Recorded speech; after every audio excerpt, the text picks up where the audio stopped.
শালপা চত্বরে হেফাজতে ইসলামের সমাবেশে হত্যাকাণ্ডে ঢাকায় ৩২ জন সহ নারায়ণগঞ্জ, চট্টগ্রাম ও কুমিল্লা মিলিয়ে ৫৮ জন নিহতের বিষয় নিশ্চিত হয়েছে প্রসিকিউশন। মিলেছে তাদের পরিচয়ও। দুপুরে আন্তর্জাতিক অপরাধ ট্রাইব্যুনালে ব্রিফিংয়ে এই তথ্য জানান চিফ প্রসিকিউটর মোহাম্মদ আমিনুল ইসলাম। এই ঘটনায় করা মামলার তদন্ত প্রায় শেষ পর্যায়ে। তৎকালীন সরকার প্রধানমন্ত্রী শেখ হাসিনা সহ ১৩ জনকে অভিযুক্ত করে প্রতিবেদন দাখিলের প্রস্তুতিও চলছে বলে জানান চিফ প্রসিকিউটর। ২০১৩ সালের ৫ মে মতিঝিলের শাপলা চত্বরে হেফাজতে ইসলামের মহাসমাবেশে এক নারকীয় হত্যাযজ্ঞ চালায় তৎকালীন আওয়ামী লীগ সরকার। ৭ জুন বিচারপতি গোলাম মর্তুজা মজুমদারের নেতৃত্বাধীন ট্রাইব্যুনাল একে এই মামলার প্রতিবেদন দাখিলের জন্য দিন ধার্য রয়েছে। নিহত হওয়ার ঘটনা আমরা শনাক্ত করতে পেরেছি, তাদের পরিচয় আমরা পেয়েছি। কয়েকজনের পোস্টমর্টেম রিপোর্ট তৎকালীন সময় হয়েছে, অধিকাংশ হয়নি, এবং তাদের পরিবারের, নিহতদের পরিবারের সদস্যদের সাথে কথাবার্তা হয়েছে। সবকিছু ইতিমধ্যে আমাদের তদন্ত কাজ প্রায় শেষ পর্যায়ে। এবছরের শেষ নাগাদ স্থানীয় সরকারের নির্বাচন শুরুর আশা প্রকাশ করেছেন প্রধানমন্ত্রীর তথ্য বিষয়ক উপদেষ্টা ডক্টর জাহিদুর রহমান। সচিবালয়ে নিজ কার্যালয়ে নিয়মিত সংবাদ ব্রিফিংয়ে তিনি একথা বলেন। নির্বাচন যেটা এই বছরে শেষ হবে কেন? উত্তর হচ্ছে না। বলা হয়েছে যে নির্বাচনটা ১০ মাস থেকে ১ বছর লাগবে শুরু হওয়ার পর, এবং নির্বাচন শুরু হবে এই বছরের শেষের দিকে। কিছু প্রস্তুতির প্রয়োজন আছে, সেটাও ইনফ্যাক্ট ওই মন্ত্রণালয় থেকে আগে জানানো হয়েছে। আর উপজেলা প্রসঙ্গে যদি বলি, উপজেলা বাতিল করে দেওয়ার কোনো সিদ্ধান্ত এই সরকার নেয়নি। অফিস দেওয়াতে উপজেলাকে খর্ব করা হচ্ছে, ব্যাপারটা আমার কাছে এইরকম মনে হয় না। সাতক্ষীরায় শুরু হয়েছে মৌসুমের আনুষ্ঠানিক আম সংগ্রহ কার্যক্রম। নির্ধারিত সময় মেনে গাছ থেকে আম পাড়া ও গুণগত মান বজায় রেখে বাজারজাত নিশ্চিত করতে জেলা প্রশাসন ও কৃষি সম্প্রসারণ অধিদপ্তর যৌথভাবে এই কার্যক্রম শুরু করেছে। দুপুরে সদর উপজেলার ফিংড়ি ইউনিয়নের আমচাষী আবু সাইদের বাগানে এই উদ্বোধনী অনুষ্ঠানের আয়োজন করা হয়। আম সংগ্রহ কার্যক্রম উদ্বোধন করেন জেলা প্রশাসক বিষ্ণুপদ পাল। এর পরপরই বাগান জুড়ে শুরু হয় আম পাড়ার ব্যস্ততা। আবহাওয়া অনুকূলে থাকায় আমের ফলন ভালো হয়েছে। বিশ্ববাজারে দাম কমায় দেশের বাজারেও সোনার দাম কমেছে ভরি প্রতি ২,১৫৮ টাকা। বাংলাদেশ জুয়েলার্স সমিতি এক সংবাদ বিজ্ঞপ্তিতে বিষয়টি জানিয়েছে। সর্বশেষ গত বৃহস্পতিবার রাতে সোনার দাম বেড়েছিল ২,১৫৮ টাকা। সেদিন সকালে সমপরিমাণ দাম কমেছিল। সোনার নতুন দর অনুযায়ী ভালো মানের বা ২২ ক্যারেটের প্রতি ভরিতে সোনার দাম কমে দাঁড়িয়েছে ২,৪০,৩৩৬ টাকা। এছাড়া ২১ ক্যারেটের সোনা ২,২৯,৪৩১ টাকা, ১৮ ক্যারেট ১,৯৬,৬৫৫ টাকা ও সনাতন পদ্ধতির সোনার দাম কমে হয়েছে ১,৬০,১৪৭ টাকা।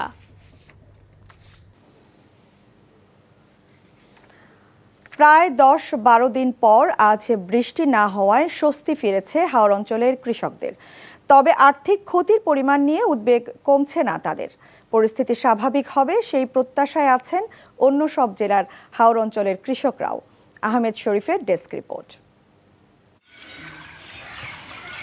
কয়েকদিনের টানা ভারী বর্ষণের পর রোদের দেখা মেলায় মৌলভীবাজার, হবিগঞ্জ, সুনামগঞ্জের সব হাওর পাড়ের কৃষকদের মধ্যে কিছুটা স্বস্তি ফিরেছে। প্রায় ১০-১২ দিন পর এই প্রথম রোদের দেখা পাওয়ায় ধান ও খড় শুকাতে ব্যস্ততা বেড়েছে কিষাণীদের। মৌলভীবাজার সদর উপজেলার খৈশাউড়া গ্রামের কৃষক নোমান মিয়া এবছর ১ লাখ টাকা ঋণ নিয়ে ৩০ বিঘা জমিতে বোরো ধান আবাদ করেন। স্বপ্ন ছিল ধান বিক্রি করে সংসার চালাবেন এবং ঋণ পরিশোধ করবেন, কিন্তু সেই স্বপ্নে আধার নেমেছে টানা কয়েকদিনের বৃষ্টিতে। চিন্তা নাই, আমি ৩০ বিঘা জায়গা করছি, আমি এক গুঁড়ো কাটছি না, এখন ফাতেও আমি কাটছি না। আপনি দেখো নোমান মিয়ার মতো কাওয়াদিঘি হাওয়ারের জমির মিয়া, আহাদ মিয়া সহ অন্যান্য কৃষকের জমির বোরো ধান ১ সপ্তাহের বেশি সময় তলিয়ে থেকে পচে যাচ্ছে। হাওর পাড়ের মানুষের একমাত্র সম্বল ক্ষেতের ধান হারিয়ে অনেকেই দিশেহারা হয়ে পড়েছেন। তারপরও কৃষকরা বোরো ধান সংগ্রহে প্রাণপণ লড়াই চালিয়ে যাচ্ছেন।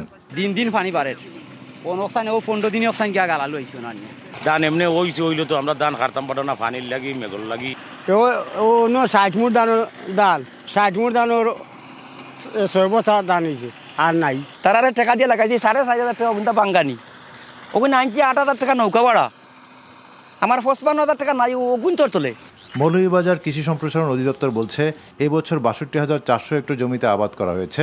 গত কয়েকদিনের টানা বৃষ্টিতে তলিয়ে ক্ষতি হয়েছে ২,৪৪২ হেক্টর জমির বোরো ধান। এবছর আবহাওয়া ভালো থাকার কারণে ফলন খুবই ভালো হয়েছিল, কিন্তু দুঃখজনক ঘটনা, আমাদের বোরো ধান যখন কর্তন করা হয় তখন অস্বাভাবিক বেশি বৃষ্টি হওয়ার কারণে কৃষক ঠিকমতো কর্তন করতে পারে নাই। আমরা যতটুকু পানি নিষ্কাশন করি তার 5 গুণ পানি এই হাওরে চলে আসতেছে বিভিন্ন পাহাড়ের ছড়ার মাধ্যমে। এছাড়া কিশোরগঞ্জ, হবিগঞ্জ, নেত্রকোনার হাওর এলাকায় এখনও বৃষ্টির পানিতে তলিয়ে থাকা ধান নিয়ে দিশেহারা কৃষকরা। আহমেদ শরীফ, এনটিভি নিউজ ডেস্ক। এদিকে কৃষকদের সঠিক তালিকা করে প্রকৃত ক্ষতিগ্রস্তদের সহায়তা দিতে চায় সরকার। এর ব্যত্যয় ঘটলে কঠোর ব্যবস্থা নেওয়ার হুঁশিয়ারি দিয়েছেন কৃষি মন্ত্রী মোহাম্মদ আমিনুর রশিদ। আর দুর্যোগ ও ত্রাণ মন্ত্রী আসাদুল হাবিব দুলু বলেছেন, কৃষকদের নির্ভুল তালিকা করে বিতর্কের ঊর্ধ্বে থাকতে চায় সরকার। এজন্য দুর্নীতিমুক্ত থেকে প্রয়োজনীয় সময় নেওয়ারও পরামর্শ দেন সংশ্লিষ্টদের।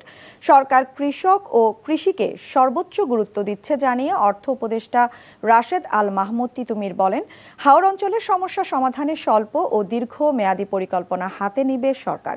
দুপুরে সুনামগঞ্জ সার্কিট হাউসে জেলায় অতিবৃষ্টিতে ক্ষতিগ্রস্ত কৃষকদের জন্য প্রধানমন্ত্রীর প্রতিশ্রুতির 3 মাস মেয়াদী মানবিক সহায়তা প্রদান কার্যক্রম নিয়ে আলোচনায় তারা এসব কথা বলেন।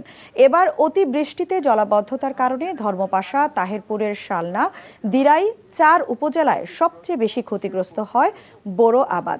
পরে হাওর এলাকা পরিদর্শন করেন 2 মন্ত্রী। সঠিক ক্ষতিগ্রস্ত ব্যক্তিকে খুঁজে বের করা, আমরা চাই যারা সঠিক ক্ষতিগ্রস্ত সে উপকৃত হোক, কোনো সুবিধাভোগী না।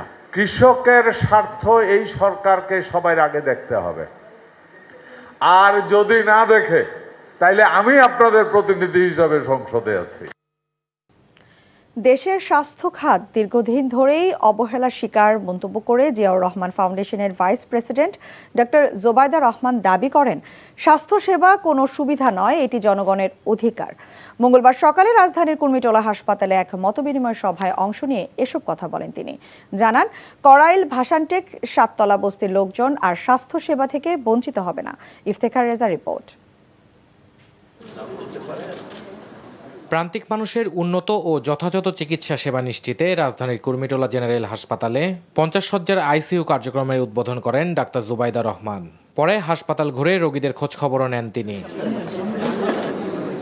পরে প্রান্তিক জনগোষ্ঠীর জন্য স্বাস্থ্য সমতা প্রতিষ্ঠায় ঢাকা 17 এর নির্বাচনের প্রতিশ্রুতি বাস্তবায়ন শীর্ষক মতবিনিময় সভায় অংশ নেন ডাক্তার জুবাইদা রহমান।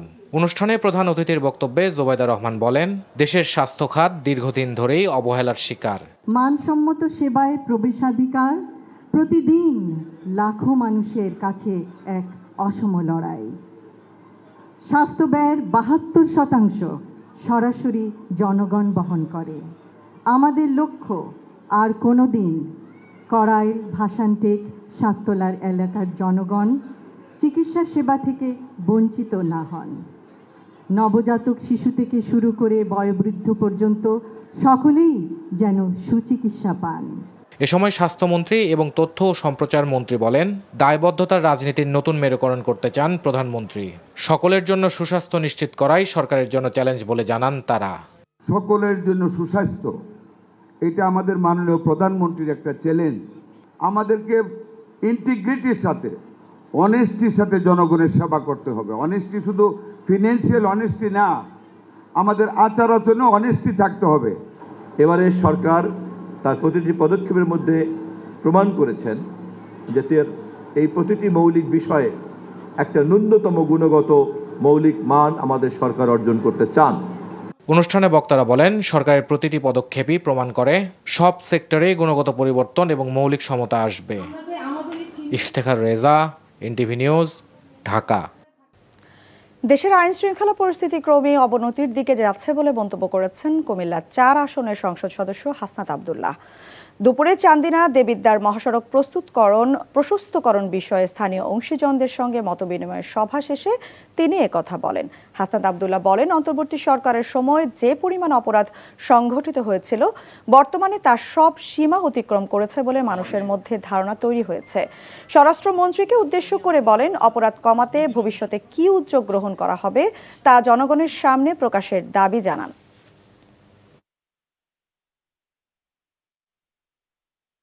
দেশের আইন শৃঙ্খলা পরিস্থিতি ক্রমশ অবনতিত হচ্ছে, এটা আমরা দেখতে পাচ্ছি। এবং যিনি এই বিষয়ের দায়িত্বে রয়েছে মাননীয় স্বরাষ্ট্রমন্ত্রীর কাছে করলে মনে হয় সদুত্তরটি পাওয়া যাবে, যে আসলে মানুষ তো বলছে এখন যে আইন শৃঙ্খলার ক্রমশ অবনতি হচ্ছে।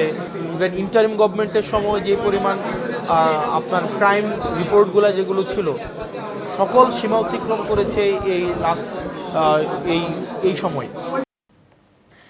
সাজানো অপহরণ মামলায় মিথ্যা সাক্ষ্য দেয় সিরাজগঞ্জের শাহজাদপুরে 4 ব্যক্তিকে 10 বছর করে কারাদণ্ড দিয়েছে আদালত।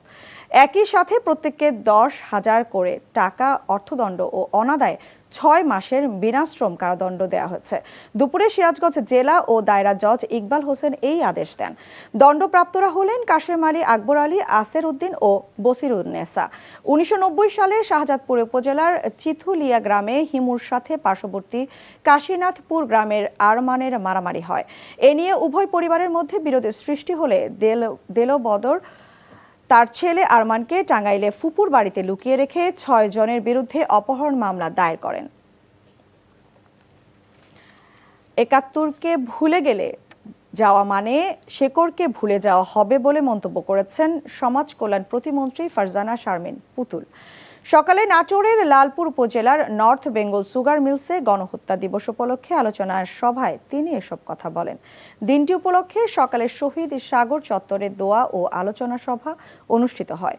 1971 সালের 5 মে নর্থ বেঙ্গল সুগার মিলের তৎকালীন প্রশাসক লেফটেন্যান্ট আনারুল আজিম সহ 42 শ্রমিক কর্মচারীকে মিলের গেস্ট হাউস পুকুর ঘাটে নিয়ে ব্রাশ ফায়ার করে হত্যা করে পাক সেনারা। পরে দেশ স্বাধীন হওয়ার পর পুকুরটির নামকরণ করা হয় শহীদ সাগর। অনুষ্ঠানে মিলের এমডি, মিলের কর্মকর্তা কর্মচারী ও বিএনপির স্থানীয় নেতৃবৃন্দরা উপস্থিত ছিলেন। ফরিদপুরের নগরকান্দা উপজেলায় গুজব ছড়িয়ে পিটিয়ে হত্যা করা ট্রাক চালকের শিশু সন্তানের পাশে দাঁড়িয়েছেন প্রধানমন্ত্রী তারেক রহমান। সকালে উপজেলার সাতৈর গ্রামে ট্রাক চালকের বাড়িতে গিয়ে শিশুটির দাদা দাদিকে এ কথা জানিয়েছেন উপজেলা নির্বাহী কর্মকর্তা SM রকিবুল হাসান। গত 1 মে রাতে হান্নানের ট্রাক পথচারীকে ধাক্কা দিয়েছে এমন অভিযোগ সামাজিক যোগাযোগ মাধ্যমে ছড়িয়ে পড়ে। এক পর্যায়ে স্থানীয়রা রাস্তা অবরোধ করে ট্রাক থামিয়ে চালক হান্নান শেখকে মারধর করে। গুরুতর আহত অবস্থায় তাকে ফরিদপুর মেডিকেল কলেজ হাসপাতালে নেওয়া হলে চিকিৎসক মৃত ঘোষণা করেন। বরিশালে বিএম কলেজে সেশন ফি কমানোর দাবিতে বিক্ষোভ মিছিল করেছে শিক্ষার্থীরা। দুপুরে কলেজের সাধারণ শিক্ষার্থীরা ক্যাম্পাসের 0 পয়েন্ট থেকে একটি বিক্ষোভ মিছিল ক্যাম্পাস ও সড়ক প্রদক্ষিণ শেষে কলেজের প্রশাসনিক ভবনের সামনে গিয়ে বিক্ষোভ করে। এ সময় শিক্ষার্থীরা জানান, প্রতি বছর অতিরিক্ত সেশন চার্জ এবং অযৌক্তিক খাত দেখিয়ে কলেজ কর্তৃপক্ষ টাকা নিচ্ছে শিক্ষার্থীদের কাছ থেকে, কিন্তু তার কোনো সেবা কলেজের শিক্ষার্থীরা পাচ্ছেন না। তাই দাবি মানা না হলে আগামীতে আরও কঠোর আন্দোলনের হুঁশিয়ারি দেন। তবে শিক্ষার্থীদের দাবির বিষয়ে কলেজ অধ্যক্ষ জানান, শিক্ষার্থীদের কিছু দাবি স্বল্প সময়ের, আবার কিছু দীর্ঘ সময়। এসব বিষয়ে পদক্ষেপ নেওয়া হবে বলে জানান। পশ্চিমবঙ্গের ক্ষমতার পালাবদলের ফলে বাংলাদেশে পুশিং করা হলে ব্যবস্থা নেওয়া হবে, এমন কথা বলেছেন পররাষ্ট্রমন্ত্রী ডক্টর খলিলুর রহমান। জুনে প্রধানমন্ত্রী চীন ও ভারত সফরে যেতে পারেন বলেও জানান তিনি। আর যুক্তরাষ্ট্রের সাথে বাণিজ্য চুক্তি নিয়ে অযথা উদ্বেগের কিছু নেই বলে মন্তব্য করেছেন বাণিজ্যমন্ত্রী খন্দকার আব্দুল মুক্তাদির। রাজধানীতে পৃথক 2টি ব্রিফিংয়ে এসব কথা জানান তারা। HM মেহেদি হাসানের রিপোর্ট। সচিবালয়ে যুক্তরাষ্ট্রের দক্ষিণ ও মধ্য এশিয়া বিষয়ক সহকারী বাণিজ্য প্রতিনিধি ব্রেন্ডন লিঞ্চের সঙ্গে বৈঠক করেন বাণিজ্যমন্ত্রী। পরে যুক্তরাষ্ট্রের সাথে বাংলাদেশের বাণিজ্য চুক্তি নিয়ে সাংবাদিকদের প্রশ্নের উত্তরে বলেন, এ চুক্তি বর্তমান সরকার করেনি, আর চাইলেই ইচ্ছে মতো বাতিলও করা যাবে না। জানান, চুক্তির কোনো ধারা দেশের স্বার্থ পরিপন্থী হলে তা সংশোধনের সুযোগও সেই চুক্তির মধ্যেই রয়েছে। এ নিয়ে উদ্বেগের কিছু নেই। এই চুক্তিটা একটা বাস্তবতা, এটা আমরা ইনহেরিট করেছি, উত্তরাধিকার সূত্রে পেয়েছি। আমাদের কাছে যদি কোনো সময় মনে হয় যে এই চুক্তির কোনো একটি ধারা বা একাধিক ধারা যেটি বাংলাদেশের স্বার্থের অনুকূল না, সেটাকে কারেক্ট করার প্রভিশনও এই চুক্তির মধ্যেই আছে। সুতরাং এটি নিয়ে অহেতুক আপনাদের চিন্তান্বিত হওয়ার বা আতঙ্কিত না হওয়ার জন্য আমি অনুরোধ করব। আর রাষ্ট্রীয় অতিথি ভবন পদ্মায় সফররত মার্কিন প্রতিনিধি দলের সাথে বৈঠক করেন পররাষ্ট্রমন্ত্রী। পরে সাংবাদিকদের প্রশ্নের জবাবে তিনি বলেন, ভারতের পশ্চিমবঙ্গে ক্ষমতার পালাবদলে বাংলাদেশে পুশিনের ঘটনা ঘটলে পাল্টা ব্যবস্থা নেওয়া হবে। বাংলাদেশের চুক্তিটি যখন পাঠ করবেন তখন ইন্দোনেশিয়া, ভিয়েতনাম, কম্বোডিয়া, অন্যান্য যারা চুক্তি করেছে তাদেরটা পাশে নিয়ে পাঠ করলে পরে আপনি জিনিসটা ভালো করে বুঝবেন। দেখুন, পশ্চিমবঙ্গে এখনও সরকার প্রতিষ্ঠিত হয়নি এবং তারা কি ভাবছেন, কি করবেন সেটা তারা যদি না জানান, তাদের মাইন্ড রিড করার কাজ আমার না। 3 দিনের রাষ্ট্রীয় সফরে চীন যাওয়ার আগে পররাষ্ট্রমন্ত্রী জানান, তিস্তা মহাপরিকল্পনা নিয়ে কথা হবে সে দেশের সরকারের সাথে।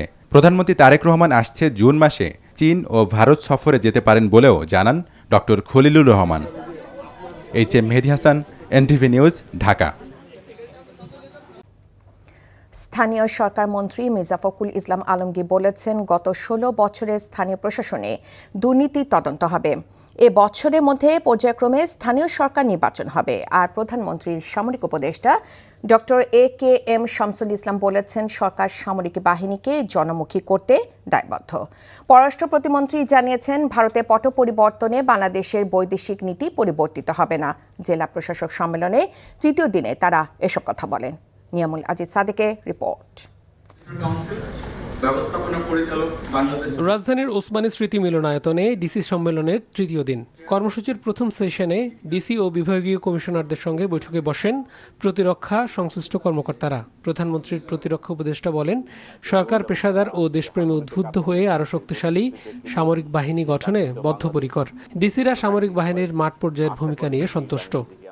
আমাদের সরকার যে দায়বদ্ধতার অবস্থান থেকে সশস্ত্র বাহিনীকে জনগণমুখী বাহিনীতে পরিণত করার জন্য জেলা প্রশাসকদের যে অবস্থান থাকার কথা, সেই দিক নির্দেশনা আমি তাদেরকে দিয়েছি। প্রত্যেকটা জেলা প্রশাসক আমাদের প্রতিরক্ষা মন্ত্রণালয়কে ধন্যবাদ জানিয়েছে যে তারা আমাদের সেনাবাহিনী যেভাবে তাদেরকে সহায়তা দিয়েছে সেটা আসলে যুগান্তকারী। জ্বালানি ও বিদ্যুৎ মন্ত্রী ইকবাল হাসান মাহমুদ বলেন, কৃত্রিম জ্বালানি সংকটের হোতাদের খুঁজে বের করা হবে। সরবরাহ অনুসারে লোডশেডিং হওয়ার কথা নয়। 7 দিনের মধ্যে আবার লোডশেডিং শেষ হয়ে যাবে। এখন কোনো লোডশেডিং কোথাও নাই। যদি কোথাও বিদ্যুৎ না থাকে তাহলে লাইনের ফল্টের জন্য বিদ্যুৎ থাকে না, কিন্তু আমাদের যে জেনারেশন আছে সেই জেনারেশন দিয়ে আমরা লোডশেডিং মুক্ত রাখতে পারছি। পরে প্রতিমন্ত্রী ইশরাক হোসেন বলেন, আওয়ামী লীগ আমলে মুক্তিযোদ্ধা মন্ত্রণালয়ে যেসব দুর্নীতি হয়েছে তার তদন্ত হবে। আর পররাষ্ট্র প্রতিমন্ত্রী বলেন, ভারতের অভ্যন্তরীণ রাজনৈতিক পট পরিবর্তনে বাংলাদেশ নীতির কোনো পরিবর্তন হবে না। ভারতের নির্বাচন ভারতের অভ্যন্তরীণ ব্যাপার। আমাদের বাংলাদেশ প্রথম বা বাংলাদেশ ফার্স্ট নীতিতে আমাদের ফরেন পলিসি, সেটা যেই সরকারই আসুক না কেন সেই সাথে আমাদের ফরেন পলিসি পরিবর্তন হবে না। আমরা বলেছি যে এই দুর্নীতি বা এই অনিয়মগুলার আগামীতে আমরা সেগুলা সুষ্ঠু তদন্ত করব এবং ভবিষ্যতে যাতে এটার রিপিটেশন না হয় কোনো সময়, সেটাও আমরা নিশ্চিত করব। সর্বশেষ স্থানীয় সরকার মন্ত্রী বলেন, এই বছরে স্থানীয় নির্বাচনগুলো করতে চান তারা। বিগত সরকার আমলে স্থানীয় পর্যায়ের সব দুর্নীতির তদন্ত হচ্ছে। গত 16 বছরে ইনফ্যাক্ট স্থানীয় সরকারের যে মূল যেটা একটা কমিউনিকেশন যেটাকে বলি, এই জায়গাটা অনেক ক্ষতিগ্রস্ত হয়েছে। সবচেয়ে দুর্ভাগ্যজনক হচ্ছে যে ব্যাপক আপনার দুর্নীতি হয়েছে। সেই বিষয়গুলো আমরা আমাদের মন্ত্রণালয়ের তরফ থেকে আমরা তদন্ত করব। Niamul Aziz Sadiq, NTV news, Dhaka. প্রধানমন্ত্রী তারেক রহমানের কাছে 2021-22 অর্থ বছরের অডিট রিপোর্ট পেশ করেছেন মহা হিসাব নিরীক্ষক ও নিয়ন্ত্রক মোহাম্মদ নুরুল ইসলাম। সচিবালয়ে প্রধানমন্ত্রী দপ্তরে এই অডিট রিপোর্ট পেশ করা হয়। সরকারের 17টি মন্ত্রণালয় ও বিভাগ এবং এর আওতাধীন বিভিন্ন অধিদপ্তর, দপ্তর, প্রতিষ্ঠান ও প্রকল্পের উপর প্রস্তুতকৃত মোট 38টি কমপ্লায়েন্স ও পারফরম্যান্স অডিট রিপোর্ট জাতীয় সংসদে উপস্থাপনের পূর্বে প্রধানমন্ত্রীর কাছে হস্তান্তর করা হয়েছে।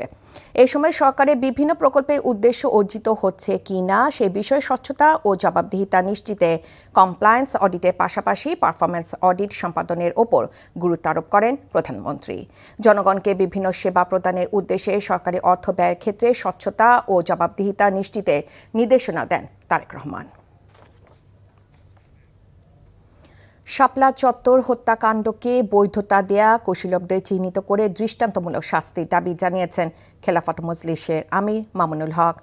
রাজধানী শাহবাগে জাতীয় জাদুঘরে নলিনীকান্ত ভট্টশালী মিলনায়তনে আয়োজিত শাপলা চত্বরের ঐতিহাসিক আন্দোলনে অজানা বাস্তবতা ও দলিল ভিত্তিক তথ্যচিত্র প্রদর্শনী উদ্বোধন অনুষ্ঠানে তিনি একথা বলেন। তিনি বলেন, শহীদের আত্মত্যাগ জাতির সামনে তুলে ধরতে হবে। মামুনুল হক বলেন, ফ্যাসিবাদী আওয়ামী লীগ সরকার এই ঘটনাকে ভিন্ন খাতে নেওয়ার চেষ্টা করেছিল। হেফাজত ইসলামের আন্দোলনে শহীদ ও আহতদের পরিবারের পাশে থাকতে সরকারের প্রতি আহ্বান জানান তিনি। আজ ও আগামীকাল সকলের জন্য উন্মুক্ত থাকবে এই চিত্র প্রদর্শনী। দুর্ভাগ্য আমাদের যে এখনো আমাদের জানার বাইরে, আমাদের তথ্যের বাইরে, আমাদের কাছে সংরক্ষিত ডকুমেন্টস এবং দলিলাদির বাইরে অনেক শহীদ রয়ে গিয়েছেন। এখনো পর্যন্ত আমরা যাদের তথ্য উদ্ঘাটন করতে পারিনি। রাষ্ট্র তার সকল শক্তি দিয়ে চেষ্টা করেছিল শাপলার শহীদানদের ইতিহাসকে, তাদের প্রমাণাদিগুলোকে মুছে ফেলতে, এবং তারা সবভাবে সেই প্রমাণ মুছে ফেলার সমস্ত কার্যক্রম পরিচালনা করেছে। দ্রুত সময়ের মধ্যে স্থানীয় সরকার নির্বাচনের দাবি জানিয়েছেন জাতীয় নাগরিক পার্টির মুখপাত্র আসিফ মাহমুদ। রাজধানীর বাংলা মোটরে দলটির প্রধান কার্যালয়ে ওয়ার্কার্স অফ জুলাইয়ের সদস্যদের এনসিপিতে যোগদান অনুষ্ঠানে তিনি এ দাবি জানান। তিনি স্থানীয় সরকারের মেয়র পদে দলীয় নেতাদের প্রশাসক হিসেবে বসানোর সমালোচনা করেন। এনসিপিতে বিএনপি সিনিয়র নেতারাও যোগ দেওয়ার আগ্রহ প্রকাশ করেছেন বলে জানান তিনি। বলেন, সরকার ধীরে ধীরে ফ্যাসিবাদী কর্মকাণ্ডে লিপ্ত হচ্ছে। এ সময় দলটির সিনিয়র নেতারা উপস্থিত ছিলেন।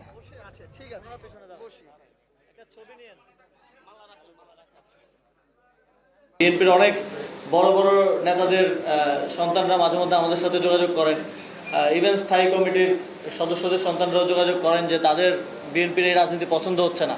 আপনারা হয়তো তাদের কাউকেও এনসিপিতে ভবিষ্যতে দেখতে পারেন। আমরা আহ্বান জানাবো সরকারকে যে আপনারা দ্রুত নির্বাচনের মাধ্যমে আবারও স্থানীয় সরকারের যে অচলাবস্থা আছে সেটা ভেঙে জনগণের যেই সেবার যেই কাজ সেটা অব্যাহত রাখার জন্য স্থানীয় সরকার নির্বাচন আয়োজন করুন, এবং এরশাদের মতো দেশ চালালে এরশাদের মতো পরিণতি ভোগ করতে হতে পারে, সেটাও মাথায় রাখবেন। হাওড়ে অতি বৃষ্টিতে বোরো ধান তলিয়ে যাওয়ায় ক্ষতিগ্রস্ত কৃষকদের সঠিক তালিকা করে সহায়তা দিতে চায় সরকার। এর ব্যত্যয় ঘটলে কঠোর ব্যবস্থা নেওয়ার হুঁশিয়ারি দিয়েছেন কৃষিমন্ত্রী। প্রধানমন্ত্রীর নির্দেশনা অনুযায়ী ক্ষতিগ্রস্ত কৃষকদের সহায়তা প্রয়োজনে 3 মাসে বেশি বাড়ানোর আশ্বাস দিয়েছেন দুর্যোগ ব্যবস্থাপনা ও ত্রাণমন্ত্রী। আনোয়ার হোসেন মিলনের ক্যামেরায় রিপোর্ট করছেন জাহিদ রহমান। হাওড় অঞ্চলে অতিবৃষ্টিতে তলিয়ে গেছে বোরো ধান। এতে অসহায় হয়ে পড়েছেন অনেক কৃষক। কি দেখা গেছে যে যারা ক্ষতি হচ্ছে তারা আসলে কিছুই পায় না, আর যারা না নষ্ট হয়েছে তারাই পেয়ে যায়। আমার কথা হইলো যারা সত্যিকারের ক্ষতি হয়েছে তদন্ত করে তারার জন্য পায়। সরাসরি কৃষকের মতো জমি নিয়ে গেছে, সরকারি জমিটা পানির নিচে, এটাই আপনার লিখে রেখে আনছে। প্রধানমন্ত্রীর নির্দেশে ক্ষতিগ্রস্ত কৃষকদের সহায়তায় এগিয়ে আসে দুর্যোগ ব্যবস্থাপনা ও ত্রাণ মন্ত্রণালয়। এর আগে সুনামগঞ্জের সার্কিট হাউসে স্থানীয় প্রশাসন ও জনপ্রতিনিধিদের সঙ্গে মত বিনিময়ে অংশ নেন সরকারের 2 প্রভাবশালী মন্ত্রী ও 1 উপদেষ্টা। এতে উপস্থিত ছিলেন প্রধানমন্ত্রীর মুখ্য সচিবও।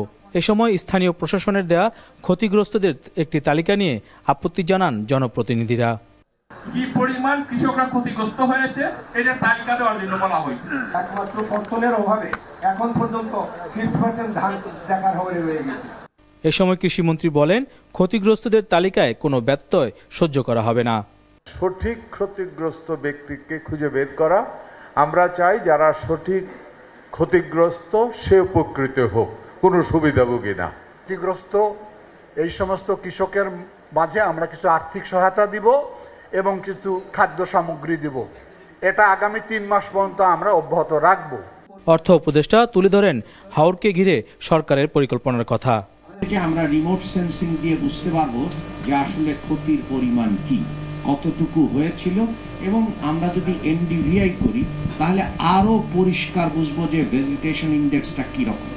সো এইটার ব্যাপারে আপনাদের যে এক ধরনের সংশয় বা সন্দেহ আছে সেটা আমরা বৈজ্ঞানিক পদ্ধতিতে চেষ্টা করব দূরীভূত করার জন্য।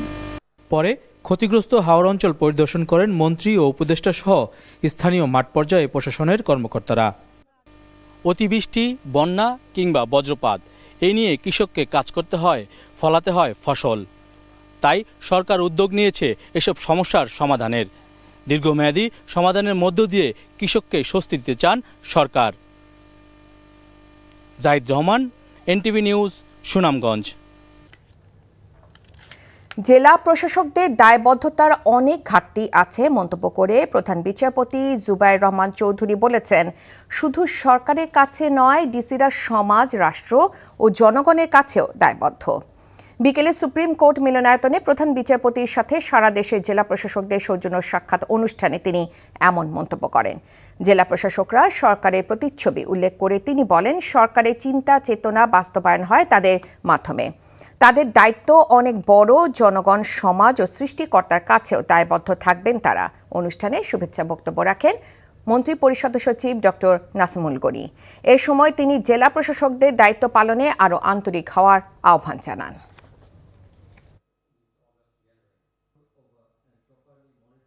আপনার দায়বদ্ধতা খালি সরকারের কাছে বা আপনার অথরিটির কাছে।